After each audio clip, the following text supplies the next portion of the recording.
Hi viewers, welcome to Ask Talks. This is Balaji here.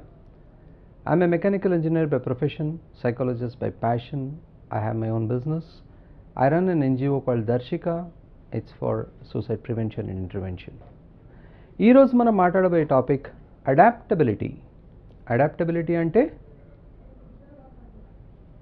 మనం ఏ పరిస్థితుల్లోనూ కూడా ఆ ఒక్క పరిస్థితిని అడాప్ట్ చేసుకోవడం అన్నది ఒక టాపిక్. చాలా కష్టం కదా ఇది. అవును, ఎన్నిసార్లు చెప్పినా ఏం చేసినా మనం ఎదుటివాడికి అడాప్ట్ చేసుకుంటాం, కానీ వాడు మనం అడాప్ట్ చేసుకోవడం ఎందుకు సార్ అని చెప్పి ప్రతి ఒక్కడు అడుగుతూ ఉంటాడు. ఇది ఒక ఇంపార్టెంట్ ఎదుగుదలకి ఇంపార్టెంట్ ఒక ప్రక్రియ. మనం రెండు విషయాలు ఇక్కడ గమనించాలి.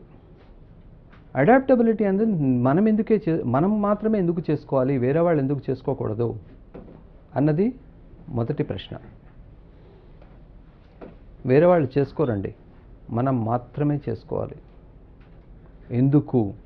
ఎదగాల్సింది మనమే, చేయాల్సింది మనమే, ముందుకు పోవాల్సింది కూడా మనమే. అందుకని అడాప్టబిలిటీ అన్నది చాలా చాలా ఇంపార్టెంట్ ఆస్పెక్ట్. ఫిజికల్గా, మెంటల్గా, సభ్య సమాజంలో, ఒక కార్పొరేట్ సర్వీసెస్లో, ఒక బిజినెస్ సిచ్యువేషన్స్లో, అదే మాదిరిగా హ్యూమన్ రిలేషన్షిప్స్లో. ఓకే, మొట్టమొదటిగా మనం చూద్దాం. మనం ఒక ఎంప్లాయీని తీసుకుందాం. ఆ ఎంప్లాయీ ఏం చేస్తారు? ఒక కంపెనీకి వెళ్తారు. ఆ కంపెనీలో ఈ రూల్స్, ఈ రెగ్యులేషన్స్, అది ఇది అని అంటారు. దాన్ని మనం అడాప్ట్ చేసుకోవాల్సిన ఒక పరిస్థితి ఉంటుంది. నేను ఇది చెయ్యను, నేను నాకు తోచింది మాత్రమే చేస్తా, ఈ కంపెనీ నా క్వాలిఫికేషన్స్కి మర్యాద ఇవ్వాలి అని అంటే ఏమంటారు వాళ్ళు? సింపుల్గా ఒకటే మాట అంటారు, ఓకే బాస్, నీ క్వాలిఫికేషన్స్, నీ పర్సనాలిటీ నాకు సరిపోదు, please make way for others. మిమ్మల్ని రిజెక్ట్ చేస్తారు. సర్వైవల్ మీకు ఉంది అని అనుకుంటే పర్లేదు. సర్వైవల్ లేని వాళ్ళకి మీ ఆలోచనలు ఆ కంపెనీలో కూడా ఇమిడింపచేసి తద్వారా ఆ కంపెనీకి పేరు తెచ్చి మళ్ళీ మీ ఒక్క స్కిల్స్ని కూడా డెవలప్ చేసుకునే పరిస్థితికి రావాలి అని అంటే మీరు వాళ్ళని అడాప్ట్ చేసుకోక తప్పదు. వాళ్ళు మిమ్మల్ని ఎప్పుడు అడాప్ట్ చేయరు. ఎందుకంటే ప్రతి కంపెనీకి ఒక పాలసీ ఉంటుంది, ప్రతి మనిషికి ఒక భావాలు ఉంటాయి. మీరు వాళ్ళ భావాలని గౌరవించినప్పుడు వాళ్ళు మీ భావాలని గౌరవించాలి అన్న ఒక పరిస్థితి ఎప్పుడూ కూడా ఉండదు. ఇది మీరు గమనించాలి. అడాప్టబిలిటీకి చాలా ఇంపార్టెంట్ ఏమంటారు, మెంటల్ ప్రిపరేషన్ ఇదే అన్నమాట. సరే, అడాప్ట్ చేసుకుంటాము అంటే వాడు చెప్పిందల్లా మనము మాట్లాడుతూ వెళ్ళాలి, వింటూ ఉండాలి, బానిసపతు బతుకుతూనే పోవాలా అని ఒక ప్రశ్న లేవదీయచ్చు. కాదు, అక్కర్లేదు. ఆ సమయంలో మనము కొంచెం పట్టు విడుపులతో పని చేసుకోవాలి. ఇప్పుడు ఫర్ ఎగ్జాంపుల్ మీరు ఒక రోడ్లో వెళ్తూ ఉన్నారు, మంచి బండి, మంచి రోడ్డు, అన్నీ బాగానే ఉన్నాయి, కానీ ట్రాఫిక్ జామ్ అవుతా ఉంది. ఏం చేస్తారు? ఇటుపక్క జామ్ ఉందో అది పక్క నుంచి వెళ్ళిపోతూ ఉంటారు. ఆ రోడ్డు మంచిగా ఉండదు, కొంచెం మట్టిగా ఉంటుంది, కొంచెం అలా గుంతలుగా ఉంటాయి. లేదు, నా బండి మంచి బండి కాబట్టి అక్కడ రోడ్ వేసిన తర్వాత నేను వెళ్తానని చెప్పే పరిస్థితులు ఉంటుందా? ఉండదు. కొంచెం గుంతల్లో నుంచి వెళ్ళినా కూడా నా గమ్యం వేరే. ఆ గమ్యంకి చేరుకోవడానికి ఒక మార్గం ఆల్రెడీ ఉంది. ఆ మార్గం అన్వేషించి నేను వెళ్తూ ఉన్నాను, అంతవరకు నాకేం ఇబ్బంది లేదు. కానీ ఆ మార్గంలో వెళ్ళేటప్పుడు కొన్ని ఉడుదుడుకులు ఉన్నాయి, ఏదో తెలియని ఒక ఆటంకం ఏర్పడింది. దానికన్నా నన్ను గమ్యం వదులుకొని అదే మార్గంలో అక్కడే స్థిరపడి ఉండిపోతానా? కాదు, వేరొక మార్గాన్ని అన్వేషిస్తాను. కొంచెం కఠినంగా ఉన్నా పర్లేదు, కానీ నా గమ్యాన్ని చేరుకోవడానికి మాత్రం నేను ఆశిస్తాను అన్నది ఇంపార్టెంట్ మాట అన్నమాట. అక్కడ మనమేం చేస్తాం? మార్గం కొంచెం సుముఖంగా లేకపోయినా, జర్కులు వచ్చినా, బండికి కొంచెం ఇబ్బంది అయినా కూడా ఏదో రకంగా బయటపడడానికి ప్రయత్నిస్తాం. ఇది అడాప్టబిలిటీ. కానీ మనం గమ్యం చేరుకుంటాం. కొంచెం ఆలస్యమైనా పర్లేదని చెప్పి గమ్యం చేరుకుంటాం. ఇది అడాప్టబిలిటీ. ఇక్కడ ఫిజికల్ అడాప్టబిలిటీ ఉంది, మీ మెంటల్ అడాప్టబిలిటీ ఉంది, మీ ప్రొఫెషనల్ అడాప్టబిలిటీ ఉంది, మీ ప్యాషన్ అడాప్టబిలిటీ ఉంది. మెంటల్ అడాప్టబిలిటీ ఎలా ఉంది? పర్లేదులే, నేను కొంచెం గుంతలైనా భరిస్తాను, కొంచెం నొప్పే అవుతుంది కదా, కొంచెం జర్కే వస్తుంది కదా, పర్లేదు నాకు, నేను భరిస్తాను. ఫిజికల్ అడాప్టబిలిటీ, ఎస్ నాకు దాంతో ప్రాబ్లం లేదు, కొంచెం స్ట్రెయిన్ ఎక్కువ అవుతుంది, 2 కిలోమీటర్ ఎక్కువ డ్రైవింగ్ చేయాల్సి వస్తుంది, నేను చేస్తాను. కానీ గమ్యం ముఖ్యం కదా. ఆ గమ్యాన్ని చేరుకోవడానికి ముందు ఉండేది అడాప్టబిలిటీ. అలా కాదు నేను అడాప్ట్ చేసుకోను అక్కడే ఉంటాను అని అంటే ఆ పొజిషన్లో అక్కడే స్థిరపడి అలా నడి రోడ్లో ఉండాల్సిందే. మీరు అటు గమ్యం చేరరు, ఇటు ఉండరు. మీ వెనకలు వచ్చిన వాళ్ళందరూ కూడా ఆ చిన్న రోడ్ నుంచి అడ్డ రోడ్ నుంచి బయటికి వెళ్ళిపోతూ ఉంటారు. దాన్ని చూసి మీకు ఫ్రస్ట్రేషన్ ఎక్కువైపోతుంది. అప్పుడు మీరు తర్వాత ఈ మార్గాన్ని ఎంచుకుంటే అంతవరకు మీకే కదా లాస్.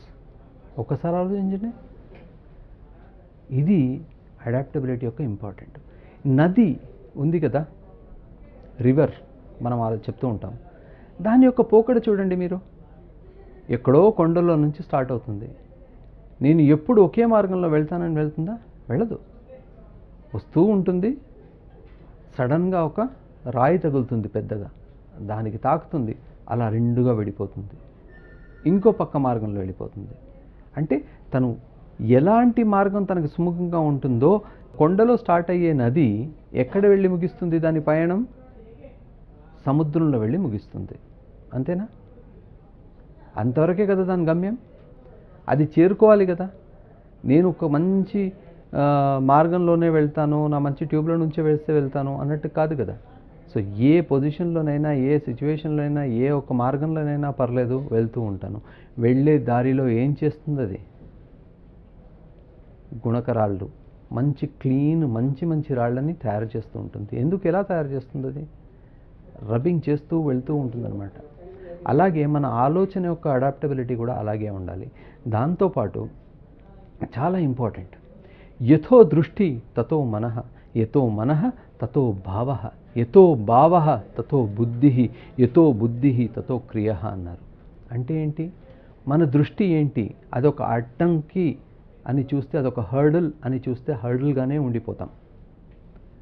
అదే ఒక హర్డల్ కాదు, అదొక ఆపర్చునిటీ ఫర్ డైవర్షన్ అని చూసి మనం ముందుకెళ్ళినాం అనుకోండి, అది మెంటల్ అడాప్టబిలిటీ. అక్కడ నాకు 2 మార్గాలు ఉన్నాయి, ఇటుపక్క నుంచి కూడా వెళ్ళొచ్చు, ఇటుపక్క నుంచి కూడా వెళ్ళొచ్చు అని చెప్పి ఒక అడాప్టబిలిటీ ఆఫ్ దట్ సిచ్యువేషన్. దాని తర్వాత ఏమైపోతుంది? మనలో ఒక భావం ఉంటుంది. ఆ భావం, మీరు పాజిటివ్ ఎనర్జీ అయితే పాజిటివ్ అడాప్టబిలిటీ, నెగిటివ్ ఎనర్జీ అయితే అయ్యో నాకు అడ్డంకి వచ్చిందని అక్కడే ఆగిపోవడం అనమాట. అది కూడా చేయకూడదు. సో నెగిటివ్ ఎనర్జీ రాకుండా మనం ఏం చేసుకోవాలి అని అంటే, మనం బలపడాలి. ఎలా బలపడాలి? మేజర్గా మనకున్న మెంటల్ యాటిట్యూడ్లో గమ్యం మాత్రమే ఉండాలి మైండ్లో. ఆ గమ్యం మాత్రమే మైండ్లో ఉన్నప్పుడు మన ఏం చేస్తామంటే, ఆలోచన శక్తి ఏదైతే ఉంటుందో అది కొంచెం మార్చుకోవాల్సిన పరిస్థితి ఉంటుంది.